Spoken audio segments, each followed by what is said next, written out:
And she is a wonderful tiger mom advocate for her child. And let's give it up for Tiffany. Just to make sure, I tend to go a little bit biochemical crazy, so if I see people start to phase over, I know to back it up a little bit. Are most everyone here a medical professional? Well, No, okay. we're savvy. Section. We're savvy. So, wait, I mean, if I use any terms, I tend to, I did a presentation specifically to the mastocytosis. How many people have ever heard of mastocytosis? Sorry, so I'll just sound like I know. Can you say it more clearly? Mastocytosis. So, I'll start from the beginning. My little guy, I was 34 years old. I had him at home in Colorado. We tend to be on the periphery of allopathic medicine. We've always sought out care, more holistic care for a lot of the health challenges that we had. So when he started having these immense symptoms, we realized that we were way out of our ballpark. We had no idea what was going on. He was, from an infant, had terrible problems with his gut. We had hives and inexplicable hives, idiopathic hives. Like when we came into the air conditioning from being outside. Cold urticaria is related to mast cell issues. And these children can actually, these people, can walk into a restaurant, or you think when you go into a building and there's a cold blast coming in by the door, to clean you off as you walk into a building, they can go into anaphylaxis from a spark of a cold when they're outside. So his wasn't that bad, but he does have a lot of issues with changes in temperature, superficial issues with skin, with scratchy, friction can also have a problem. So when we were going through this process, he was littler than this. This is a couple of years ago. But my family, I've been in business since before my first was born, and we tended to really keep to ourselves when it came to health issues. Like I said, we're kind of crunchy. And so when we started going on this route, we sought out some of the doctors that have helped us with pill baby checks and things like that. But when you're looking for rare disease, there's not a whole lot of options. And they obviously look for the typical things that happen. If you aren't familiar, zebras, they say, look, if you hear pups think horses. But most of the people that we associate with, because of our association with mast cell disorders, are zebras. Things like Ehlers-Danlos syndrome. I'm going to list some of the issues that we see a lot, and a lot of them you've probably never heard of, but they also have mast cell ramifications. And what happens with these rare diseases, specifically the ones that I'm going to talk about today, is that the biochemical associations are, in many cases, vasoactive. So if you eat something that has these compounds, they'll go through your system and through your gut, and they'll cause the mast cells to get twitchy, have reactions. So a lot of people may think that they're allergic to foods when they're allergic to the compounds in the foods, because some of this has to do with functional enzyme deficiencies, where people are having too many chemicals from outside, endogenous and exogenous, so made in the body and the outside body, and then they're ending up with a lot of questions, and there's no continuity with the reactions, because the reactions are, like with my son, it was from food, it was from changing temperature, it was from friction. So people, you go to a dermatologist for one, and you see a specialist for one, then you go to the immunologist or the allergist for another, and then you go to get your IgE tests for blood tests for food allergies and things like that. So we have to integrate a lot of things. And when I say the systemic impacts, it's that we've got, I'll show you in a second, the crossover with all of these systems. You have neurological symptoms, gastrointestinal symptoms, skin integument, and everything. So the specialists that we ended up seeing in the beginning would look at just the blood tests, or they would look at just the skin prick tests, or would look at just the IgE tests, and they didn't have the the knowledge that the bone pain and the sleeping issues that my son was having were actually related to the mast cell issues that he had. That his chronic foul diarrhea as an infant who was completely breastfed was actually related to his gut being so inflamed that he couldn't absorb nutrients well, efficiently, effectively. So when you have these very few doctors spread out, there's more now than there was when we started looking. Max is 8, he's turning 8 next week. And when we were searching for answers, it was as he approached his first birthday, and then got worse until his 3rd birthday, and then we actually engaged social media for help. Because going to individual doctors ended up not being the way to find the answers, and engage in crowdsourcing in order to find the answers we needed. So a lot of these tests for these rare diseases that we're encountering are so complicated. For mastocytosis, which isn't what my son has, he has mast cell activation disorder. So mast cells are, I'll show you a little bit in a minute, but they're like our allergy cells. They're on the border of our body, so they're in skin, they're down through our gastrointestinal system, but they are also on the blood-brain barrier and places that, like I said, when you cross over all of these systems, you end up without the frame of reference. So, I apologize for everything. So, the bone marrow biopsies that they have to do for the mastocytosis tests are very specific. You have to use a very toluene blue stain for that, and for if they're checking the gut for increased proliferation in mast cells, you have to use a specific stain in order to see where either the tryptase, which is a seasoned, older histamine that is within the mast cells, in order to see if this disease is present or if there are many mast cells, if there's too many mast cells in the area.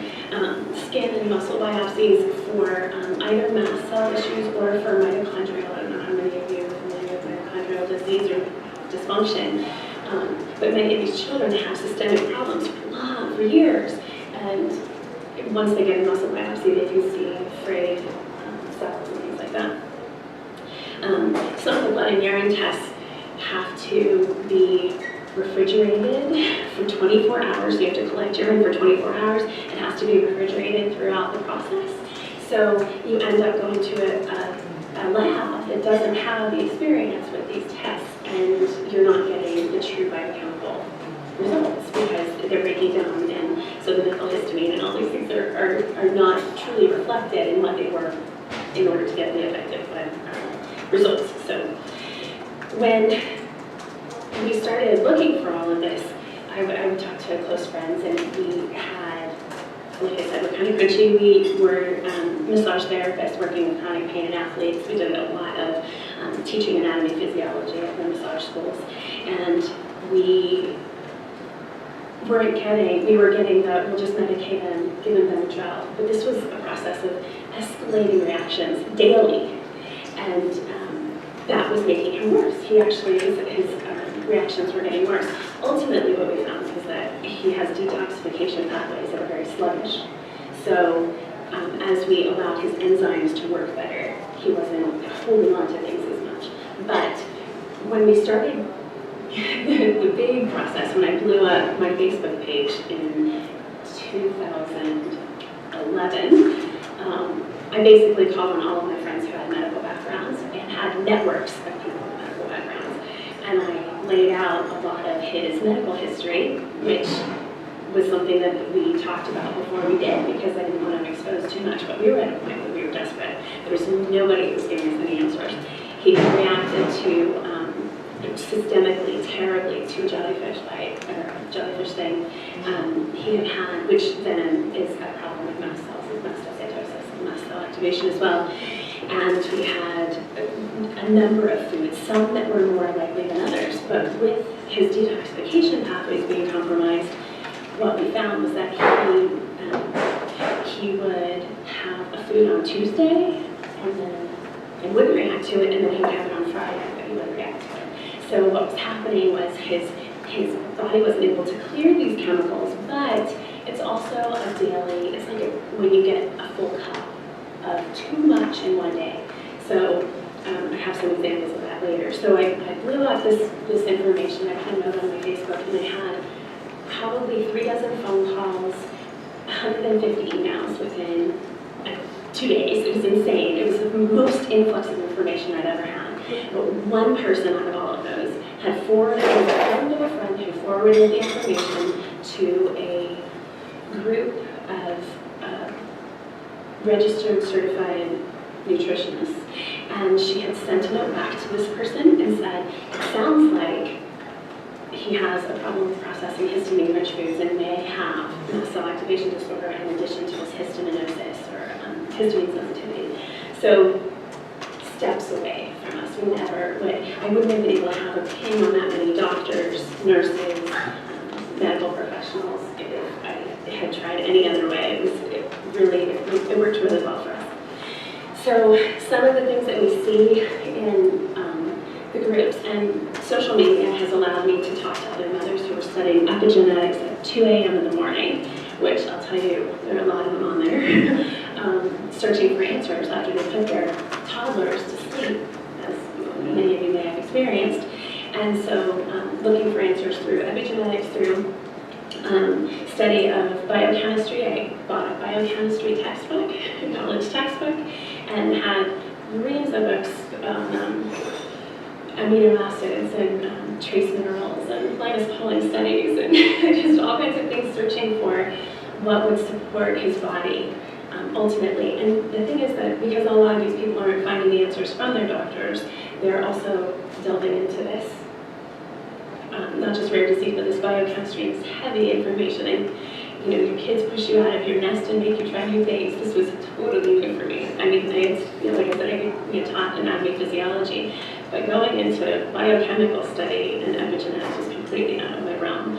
So having these other mothers to point in directions for resources was vital, and now I get to do that. I actually helped to administrate or moderate a group on Facebook that's got 6,000 people. It's about holistic, specifically about solutions for these things. And a lot of these people do have enzyme problems or deficiencies, and their bodies are really inflamed, so we end up with asking questions that are more holistic because they're not processing the medications in the same way.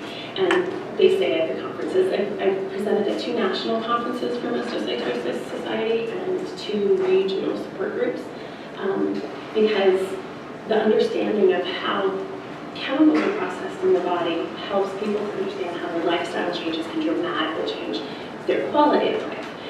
So mast cell activation syndrome is a lot of people who are experiencing this end up with some help with their symptoms when they reduce the overall chemical burden, because it is enzyme and biochemically driven, whereas mastocytosis, there can be multiple issues. You can have an overproliferation. It's actually a myeloproliferative neoplasm is what it's classified as. So it's too many mast cells, that these allergy cells, and they're born in the bone marrow, and then they go out to the areas where they function. Multiple chemical sensitivity, MCS, is one of those things that a lot of people say, oh, well, it's not real, or oh, they're just sensitive. But there are biochemical markers for some of those people as well. Mitochondrial dysfunction disorder. We're seeing children who have sluggish pathways, like sluggish detoxification pathways, end up with a buildup of too many chemicals in their system, so it's interfering with the respiration cycle of their cells, so they end up with mitochondrial dysfunction. And just as with mast cells, it's systemic. You have mitochondria in every cell of your body, not every cell of your body, but in many cells of your body, and that is what creates the energy for your cells to function. So Ehlers-Danlos has to do with a connective tissue disorder. Gastroparesis obviously has to do with slow emptying of the gut. Postural orthostatic tachycardia syndrome. So you guys heard of POTS? So there's a lot of overlap with people having these kind of problems, because when you have too much histamine in your body, your blood vessels don't shrink the way they should, because histamine is a vasodilator. So when you stand up and your blood vessels won't constrict in your lower body to pump the blood back up into your upper body. You end up with a racing heart to try to get the brain fed, and all kinds of things associated with that. So there's a lot of people who are experiencing issues with passing out when they stand up, various pain problems, tons of headaches, lots of heart symptoms as well, and palpitations. Lots of seizure disorders related with adrenal insufficiency. You all probably know for anaphylaxis, epinephrine is what's issued when you give a shot to someone who's going into anaphylaxis, where their allergic reaction is taking over their body. And if people have adrenal insufficiency, they're not making enough of certain anti-inflammatory chemicals, hormones, so that can contribute to worsening. On the first bullet, you mentioned reducing the chemical burden. Will you be talking about that more towards the end? Yeah, Great. because I want to help everybody. I want to share awareness about this disorder. So many times when we go into environments with medical doctors and other people, they know somebody. They have at least 2 or 3 patients. Like, I didn't know that even existed. And so a lot of the Mastocytosis Society goes to doctors or goes to medical conferences in order to share about that. So awareness is huge with this type of issue. But like I said, also there's other things related. I'm going to show you the systems in a moment. Anxiety and depression. And this can create a real problem because people come in, they're anxious, but they might be anxious as a precursor to anaphylaxis. So they're being told in emergency rooms that they're just having anxiety. So these are the kind of warning signs when I talk to people and they say, they keep telling me I'm crazy. They keep telling me that I'm just having anxiety, because it's absolutely justified for you to have anxiety if you feel like you're having a systemic reaction to anything around you. And it's not limited to eating, and it's not limited to skin, breathing. My son has a serious problem. He can't walk down the candle. We don't go to the candle stores. We don't go where there's a lot of heavy scented cleaners and things like that as well, because as he breathes that in, his body has to detoxify that. We're not sure about the body. So these are some of the, I'm not going to read through all of these, but everyone's welcome to my slides at any point. This is just a list of how each different system can be affected by higher levels of histamine in the body or mast cell activation in whatever form that is. That can be mastocytosis if they have too many mast cells and they're getting activated a lot. Mast cell activation syndrome, instead of being an overproliferation of cells, it can be that they're twitchy. They're very easy to fire. There can be, in mastocytosis, instead of them being more round, they can be spherical, which causes them not to hold on to the chemicals that are in them as much. And there's preformed, I'll go over the chemicals in just a minute. So some of the things that we experienced, the foods, we were down to 10 safe foods when we were at our very worst, and it was extremely complicated. Like I said, he would eat food on Tuesday and could eat on Friday. And one of those things is that as food gets older, as especially flesh, meat gets older, it increases in histamine dramatically, especially when it's refrigerated. So we have to freeze all of our leftovers. But we had spinach. One of Max's terrible reactions. We had spinach that was fresh spinach in the freezer, and my kids, I didn't offer them a lot of sugar, so he would come up and eat them off the counter. Like, he would come grab some spinach. And like I said, several days before, he was fine. He ate it several days later when I was picking out the ones that were still not smelly and slimy, and he reacted terribly. And that was when we went to the hospital. So the histamine increases. Spinach is already high in histamine, as and it's high in oxalates, which can be a problem for some people. Oxalic acid can be hard for some people to process. And Have you told Popeye? Not really. No. So eggplant, tomatoes, pineapple are all high in histamine. Leftover meats are very high in histamine. Champagne is extraordinarily high in histamine, as well as most other alcohols. But along with, so there's these multiple levels of histamine where foods can contain histamine, but they can also release histamine. So my son would eat a little cherry tomato, just 1.5, and he's eating cherry tomato around the house, and he'd have lines where the juice from the tomato went, because some of the compounds in tomato causes the histamine to be released directly from the mast cell, as with pineapple. So when you have these multiple, so it just gets so confusing because it's not a typical food reaction. So friction, heat, cold, it can get changed in temperatures, which can get very, very flushed in the face and have a hard time clearing things. It can be, you can have your IgE reactions, but you can also have other, if anything that causes histamine or releases histamine around you. Synthetic fabrics was a problem for a long time. As MAPS has stabilized and we've been able to reduce its overall burden, it's improved. And obviously plants and grass. These are some of the pictures from when he was little me. And you can't see it very well in here, but this was completely blistered. It was so terrible. And the first time he had that reaction, antibiotics. The first time he had that, I thought there was no way he's reacting like that to olive oil. I refuse to believe it. Like, I've been told for years, olive oil is the best, this is what you're supposed to eat. And that was what happened to him. So, and it lasted for a week. This wasn't, like I said, it wasn't a typical reaction. We had food logs on top of food logs on top of food logs. This was the only way to discover, to really get into the nitty-gritty, was to track hydration, sleep, behavioral reactions, because there's so much with histamine and how it causes problems with biochemical function of the brain, and how it causes anxiety. If you ever have had a really bad allergic reaction, you do start to feel anxious. He had rolled around on a synthetic rug, and this one in the middle, and he got high suboptimal all over. We had, very close to that period of time, a person come to spray one of the wasp's nests that was on our house, and I was concerned about him getting stung because we're talking medical emergency in 20 minutes from the hospital.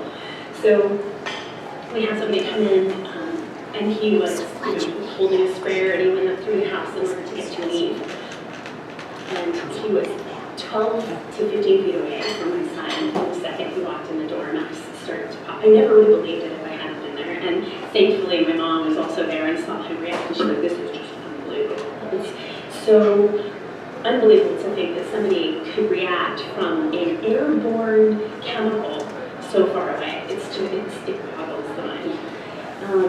And then he was playing with a scratchy robe with his sister, and he had his shirt off, so they were doing one of these, back and forth, and he fully flushed and swelled up and had a ton of hives on him. I took that after it had gone down a little bit because we had a bit of a concern that we were going to leave. So we used a number of traditional and holistic medical people on our team. I am a really, really big advocate, as I'm sure a lot of you are, about finding your team of people who are going to help you. And in a lot of the circumstances and our circles where we talk to other people with these issues, they've been discounted and disregarded on every level of testing and medical discovery.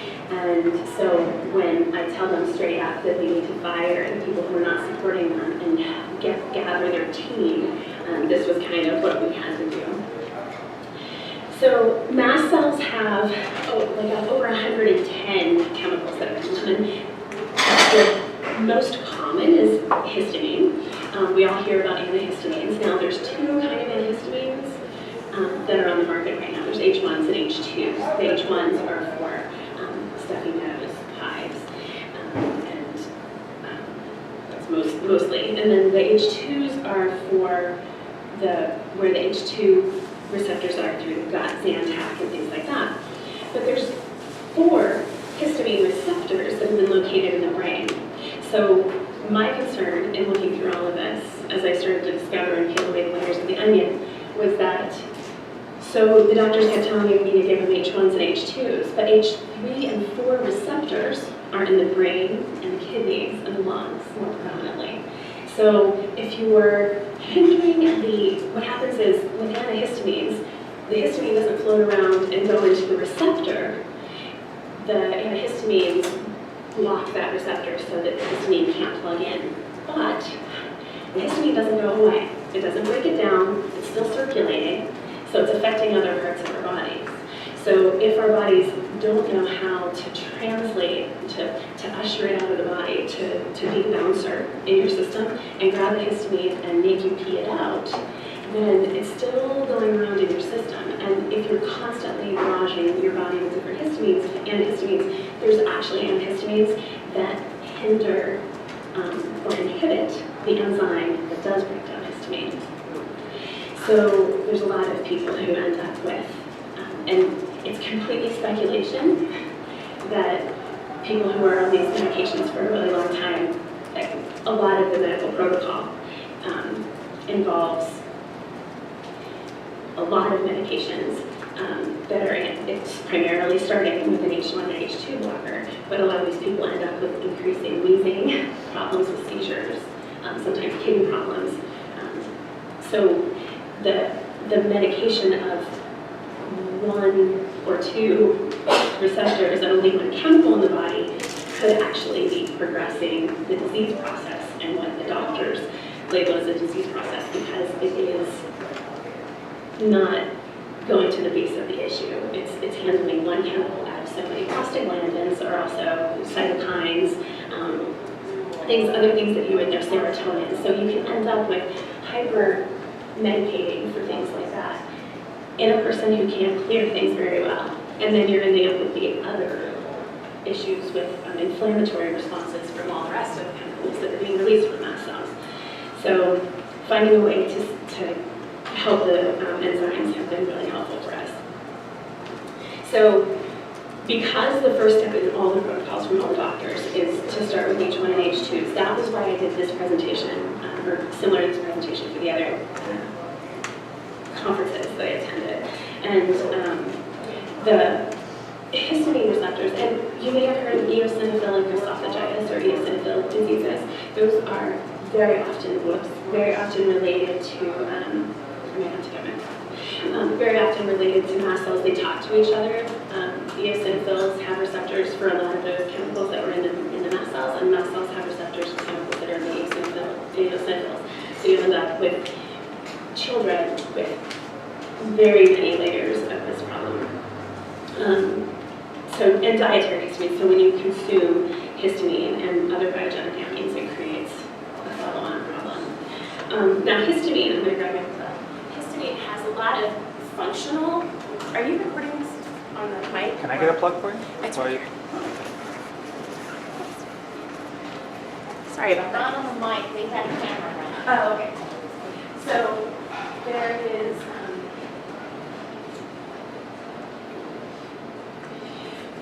A function for histamine. It's not just bad. And the function in digestion really correlates, because a lot of people will drink water or not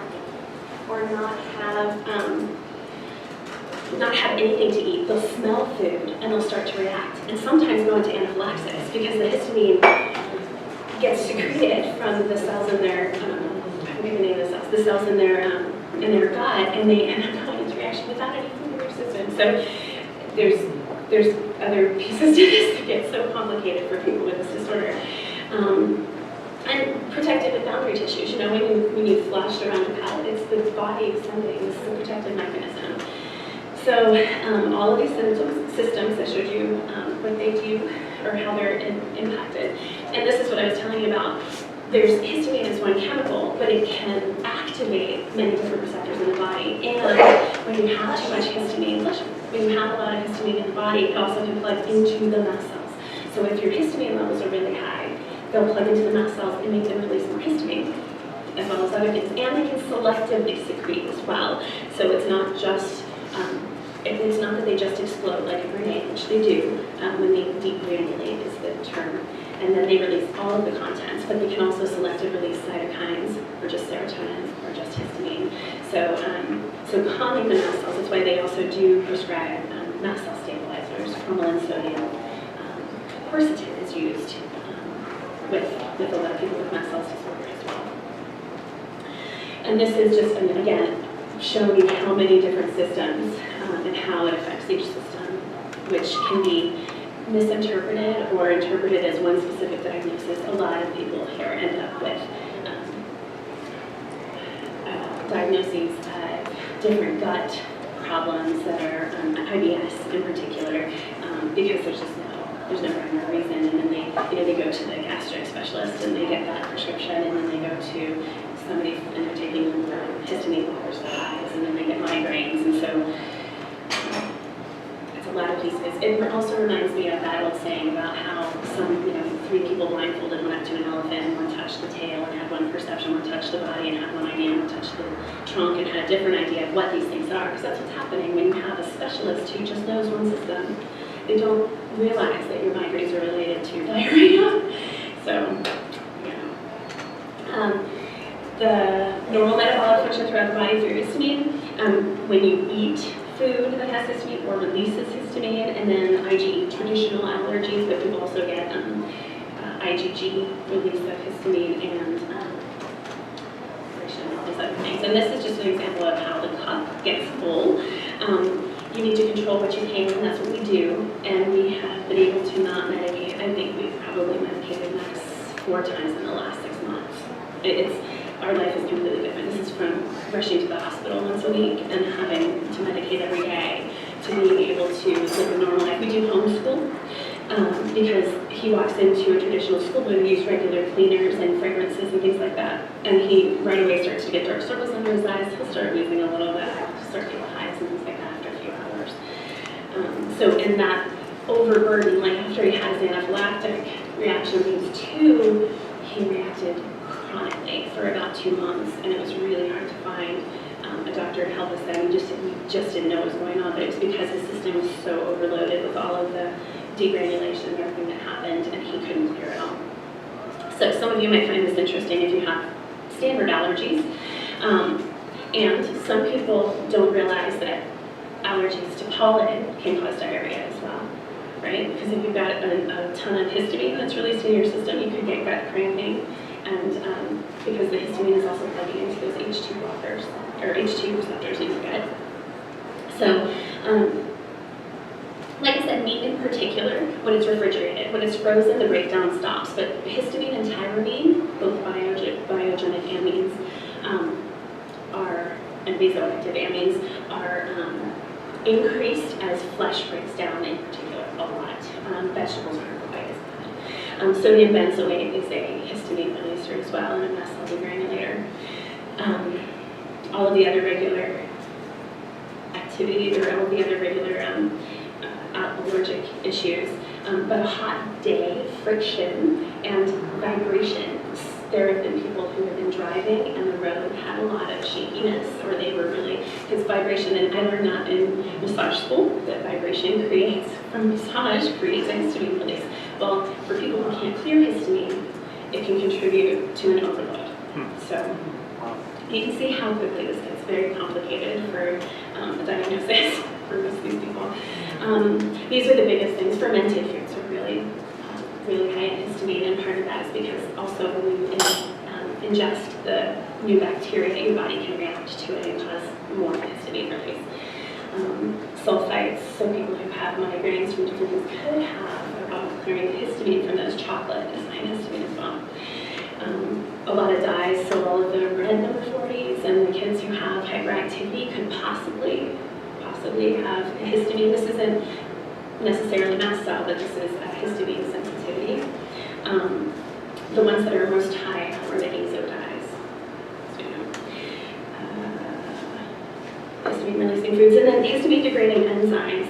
There are chemicals, medications, that when you take those, it releases histamine, but there's also things like, there have been people who have devolved into their disease process when they had antifungals, because many antifungals inhibit the ability of the liver to metabolize, to create the metabolite for antihistamines.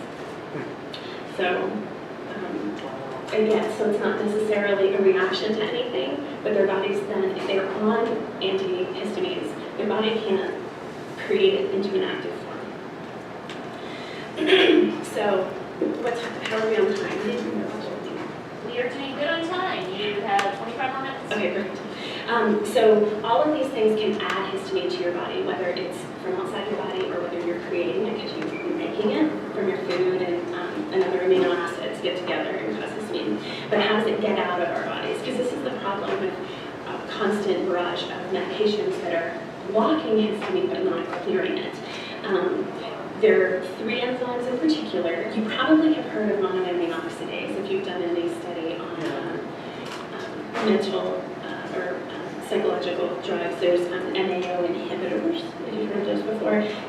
Those inhibit the ability of the body to create monoamine oxidase. So you can imagine if you're compromised on any of these other things and then you eat foods with a lot of these chemicals, then your body won't be able to process it. Well, the MAO diet that they have for people who are on MAO inhibitors is no cheese, no fermented foods. So as we started figuring out what was going on, that made a lot of sense. You're not going to eat a whole lot of foods that are high in tyramine and histamine.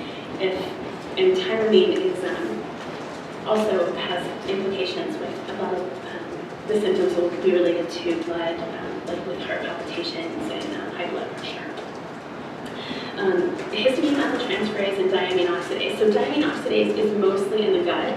So that's one enzyme where if you don't have enough of it, your body could create or could have too much histamine in the belly. Now, a lot of things aren't, a lot of compounds that we consume are not vasoactive, but histamine is and tyramine is. So if it stays in your belly, whether in your stomach or further down in your intestinal tract, it can cross over into your bloodstream. So that's how a food can cause a migraine, where you've got histamine causing vasodilation in your brain because you ate something. It's always interesting to see the follow-on and how that can impact things. There's also reproductive implications to mast cell activation. Some people even have going into anaphylaxis can have uterine contractions. So this, like I said, there's no system that is safe from a vasoactive biogenic agent like this. And then as you go into the process of detoxification, there's these 3 primary ways that your body breaks things down, allows your system to gain the benefit of it and feed yourself. So what we were finding was that when Max had this buildup of chemicals in his system, whether it was because his own system was creating it, or because he was breathing something, or petting a dog who then licked his hand, or whatever else, we found that there were days that he was much more reactive, and it would stay for a while.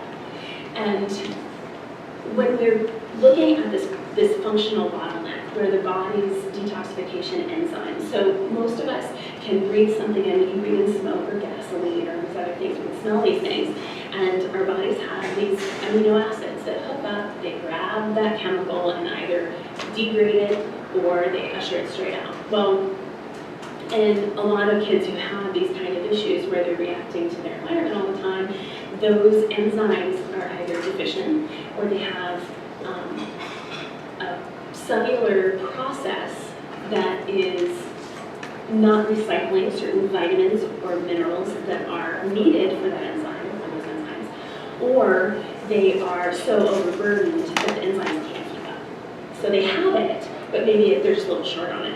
And what we found that was when we reduced Max's overall chemical burden, meaning everything that smells, including essential oils for a while. We've been able to use some essential oils now, but we need to remember that our essential oils are estrogenic and they're also detoxified and metabolized through the liver. So really anything we're breathing, putting on our skin, ingesting, injecting, all has to be detoxified. It has to be pulled out somehow or else it'll have some kind of biochemical reaction in our bodies. And our lymph system, which we usually don't check. I mean, you don't see anything about lymph until, and this is part of our like holistic journey, was we take blood tests, but until lymphocytes show up really high in your blood test, the lymph isn't being checked. Whereas in other cultures and other systems of medicine, lymph is the first thing they check. Ayurveda and Western and Eastern medicine, a lot of what they do is they're checking the system as it's doing these things. Well, lymph is where we're holding the fat in our bodies, is holding a lot of these chemicals to keep from being active and harming us. So restoring these, I'm going to use the term toxins, but it's these chemicals, these bioactive chemicals, in our fat cells and in our lymph. So making sure that you have a healthy filtration system is super important when you have detoxification problems. So we eliminated all of this. We now make our own clothes detergent. We make our own, for a long time we were only using coconut oil and baking soda for toothpaste. We make the lion's share of everything that we use in our house. We do sometimes use things like Shackley or Melaleuca, things that are household products that are a little bit less toxic, but we use primarily a lot of vinegar and steam and non-toxic abrasives. And then we also got rid of all of the food that, like, we literally went through our pantry and pulled everything that had the chemicals that would, you know, the dyes and things like that, and started using natural vegetable dyes and things. Any questions about that? Did you have a specific question about the chemical burden, or you just wanted to know more about what we did in particular? Yeah, I was looking at how you started broad and then began to selectively isolate. Yeah, and we reactions. weren't using plugins in our house. So a lot of the things that we had, we were already eating primarily organic. We had, which just goes to show you that we probably also had some reason to do that. You know, I mean, a lot of times it has to be pretty compelling for you to change habits. So it was probably bothering us at some point. Smelling things now, I can't, human things are so hard for us now because we're not around it at all. So back then, though, I think we gradually gravitated towards a more holistic way of running our home because it was it probably in our genes somewhere, our bodies were telling us that we need to do something, so that was helpful for him. So reducing this overall chemical load, and that means, yeah. Just a moment ago when you asked me if I had a question, I saw a hand over here. Yes, I have a question about genetic testing. Have they come down that they can do some testing again? Yes, so we ended up using 23andMe.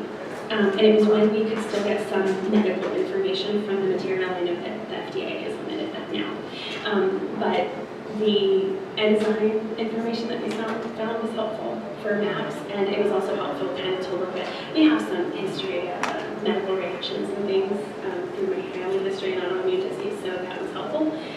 Some of you may have heard of the MTHFR gene. Has anybody heard of MTHFR? It's a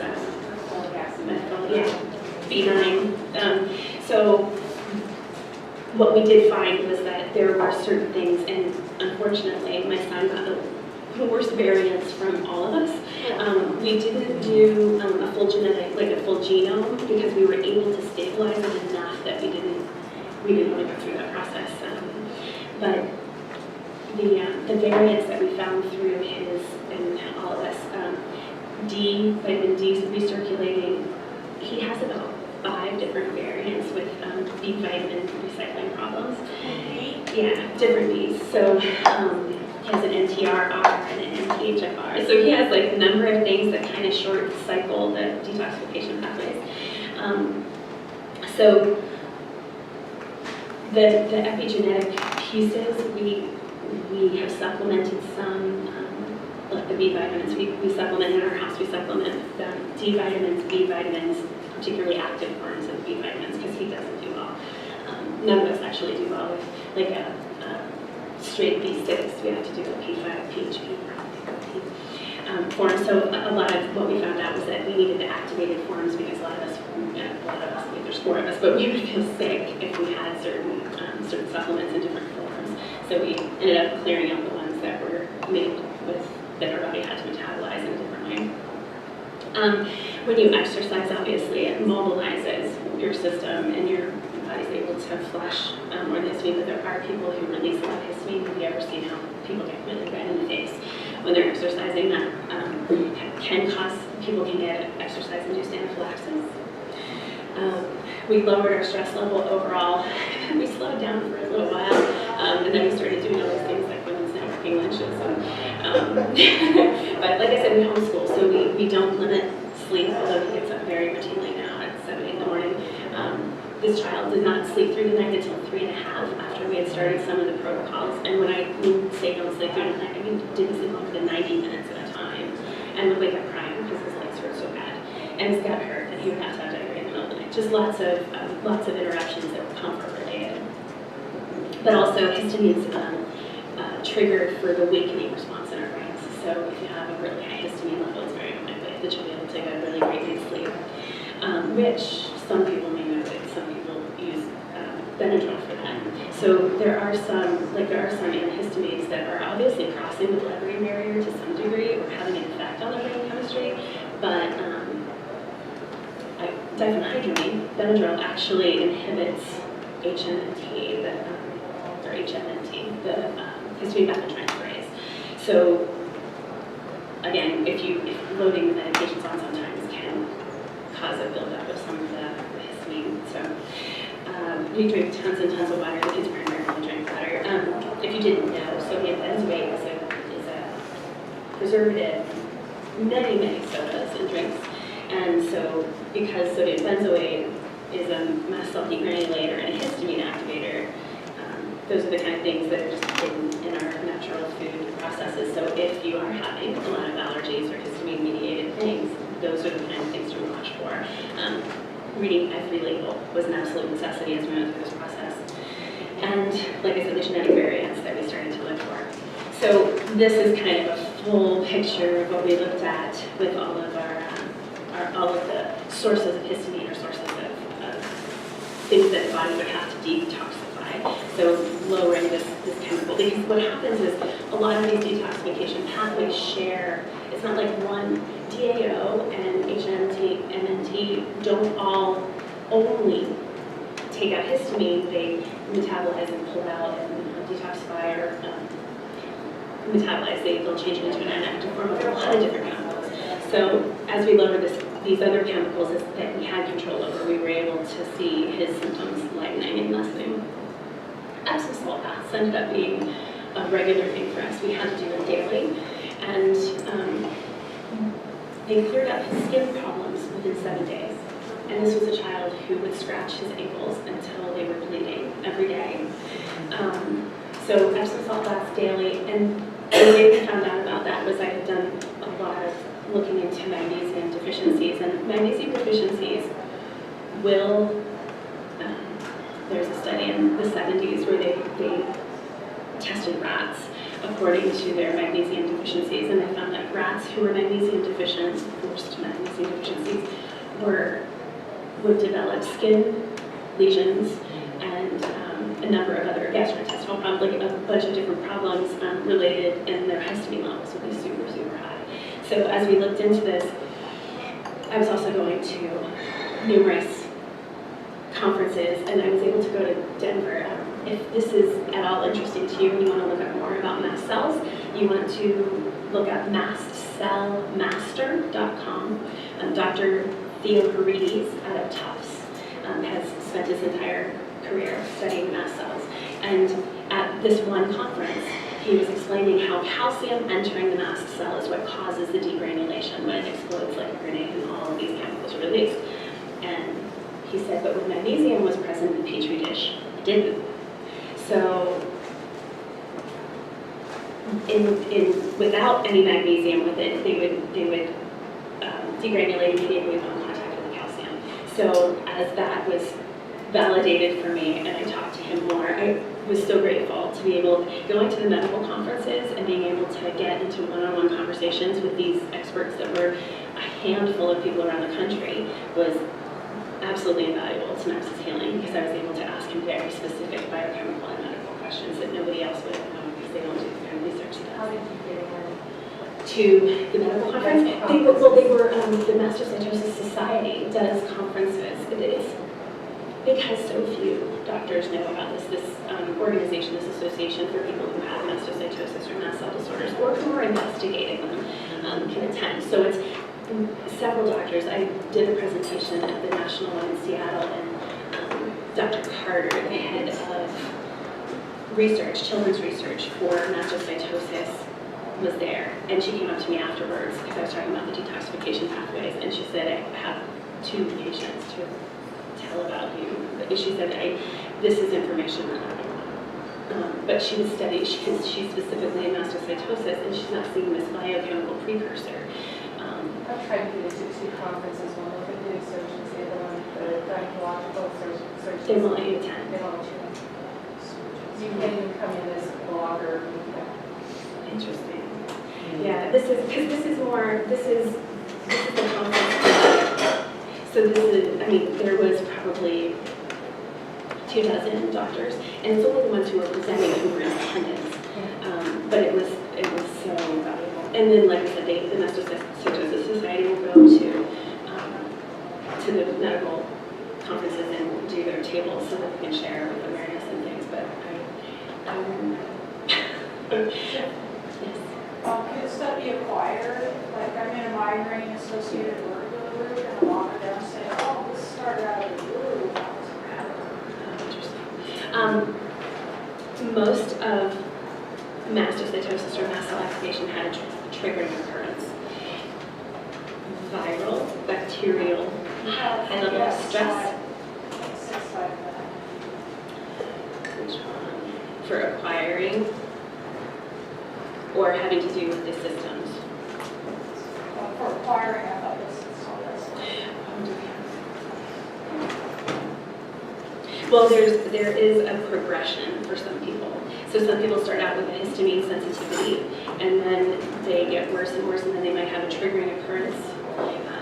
Like I said, they're viral, bacterial, an accident, a high level of stress, because stress also triggers mast cells. So how would you like this as a parent? One of the moms at one of these conferences said, my 2-year-old couldn't watch SpongeBob. He had a meltdown and went into anaphylaxis. That kid runs the house, yeah. So it creates a lot of different things. But the being acquired, this does develop. Most people, a lot of people don't have this their whole lives. We can talk about it, because I might be able to share some resources. So even things that are California Babies, an organic product that's marketed, but it's got sodium benzylate in it. My daughter had a reaction to this. Now my daughter doesn't have mast cell activation, but she does have histamine sensitivity, and she will eat pineapple and get sores in her gums on her mouth. So there's of course varying degrees of anything. You can have hypermobile joints, but you don't have Marfan syndrome or Ehlers-Danlos syndrome. So in our house we have a very sensitive constitution. And this is how they deal with some of it in Europe. The doctors will actually see people who have progressed through this process of having a histamine intolerance to histaminosis, and on through the process and end up with myoproliferative, with mast cells being proliferative. This was what we kept, like I said, food logs. We did everything logs. We had to track all this information. It was the only way to put a map together and understand what was truly happening. I absolutely can't overstate the importance of patients and monitoring their food intake and their symptoms and what the follow on sleep and hydration and everything. So this is kind of in a nutshell what we did as we discovered that we really needed to supplement some specific things. And I looked really deeply into Linus Pauling's studies about, our bodies really should have, I think it's 90 minerals and vitamins in our systems, minerals in particular, in order to be able to create all the enzymes that would potentially flush chemicals and just create the enzymes for normal function. Because, enzymes are everything from what breaks down our food to what tells our muscles to contract, including our heart, to what functions our brains have and how we absorb things. So if your body is not able to create those enzymes because you don't have a full spectrum of those minerals and nutrients and vitamins, then you're going to have shortages in different places. So eat your vegetables. So we ended up growing, because we needed something that was a really full spectrum. We did a bunch of research and we started growing wheatgrass. Now, kind of crunchy. Did I totally change? Like I should have dreadlocks and Birkenstocks on. We ended up growing wheatgrass with sea solids because wheatgrass is the only thing that we could grow that we'd be able to consume, and we did juice it. We didn't eat the whole shake blades. But it was the only thing that would soak up all of the nutrients. It's like a straw. It soaks up all of the nutrients in the soil. So if you grow a cucumber or cauliflower, it's only going to take the minerals and nutrients from the soil that it's programmed to in its genetics. But wheatgrass pulls it all. So we grew wheatgrass with sea solids, so it's all, all the nutrients known and unknown in the ocean. And this particular source we found was a solar dehydrated floodplain. I've slept a lot of nights. So it was a solar dehydrated floodplain, and they just basically scoop them and put them into these buckets in there. It's an organic, certified organic feed and fertilizer. So we use that to grow the wheatgrass. We did that for about a year and a half.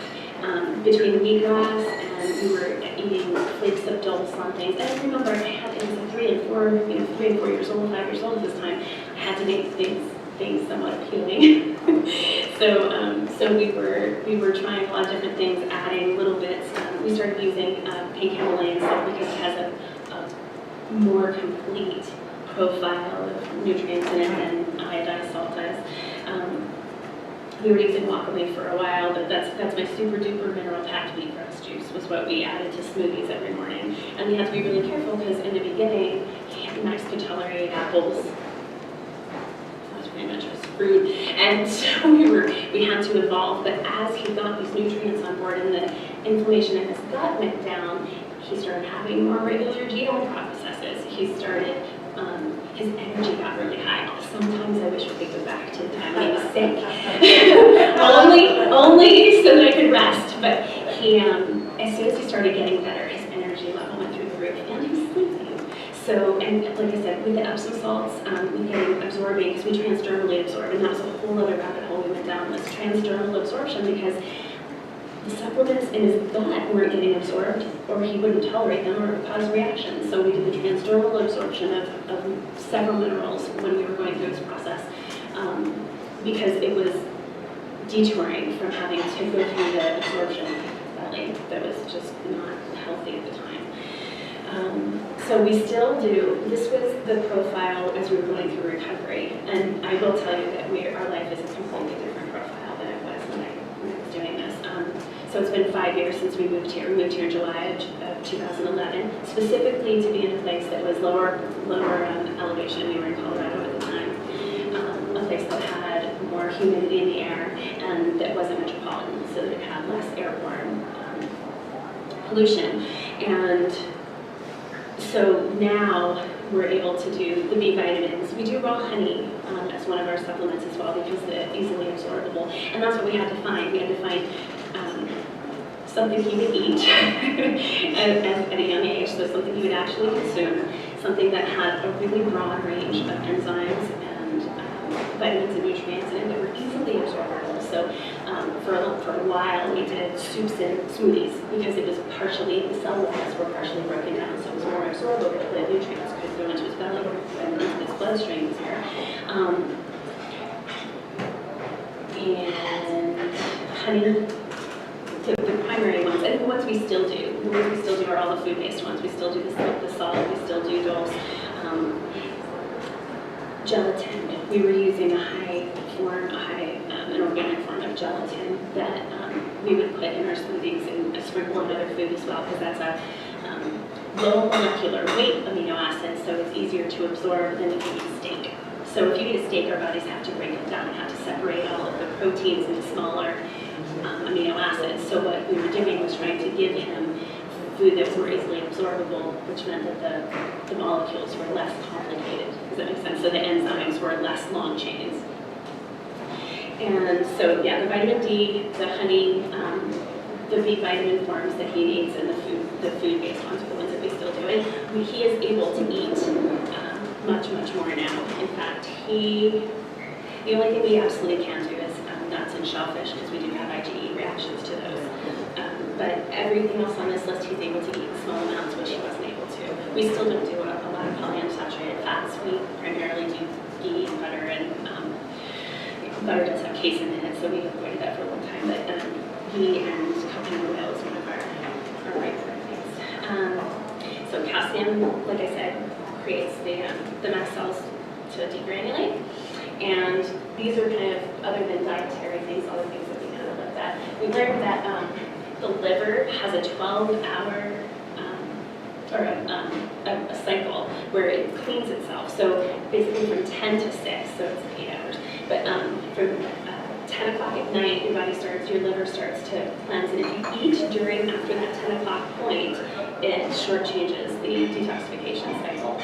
So we made absolutely sure that he wasn't eating late, he wasn't he goes to sleep. I have a question. So is that based on people having a nocturnal schedule? That's a good question, because I haven't been able to find a whole lot of information about that. Because it's essential to be asleep for your body to detoxify in that way. So, and learning about the Ayurveda applications and the biochemical detoxification pathways, I need to look up more on that. Do you have somebody in particular that you want to? Well, like night shift workers, because these days are flipped. I know a lot of them. Yeah. I mean, is this based upon their day, or are you basing this on a circadian rhythm that? The circadian rhythms, and there was a lot in relation to sunlight and things about exposing him to no sunglasses, full face light, as much as we can get in Garrett County. There is that. In order to help to trigger his body into recognizing, because that does cause biochemical shift. Yeah, and like I said, this is all completely open to anybody. The slides, I took my copyright information off, it's all usable. But our biggest things were just realizing that we had to trust ourselves and my intuition. Gary I'm gonna cry, so many times just said, I know you know, like, we're gonna do, I'm looking into this. And he said, trust yourself, keep going. So, and we've come to a point where our life is just a shadow of what it was. And as far as the fear that we lived in every day, because we couldn't take our eyes off of him while he ate food. We didn't know if he was going to react to it at any point. But yeah, reducing stress overall absolutely can't be overstated. Lots and lots of laws, data, getting your information about the reactions that you and your children are having. And not just reactions, but patterns. And getting your team, making sure that you're only working with people who are supportive of you. Any questions? Is your deck shareable? My what? Your deck. Do you share your Yes, slides?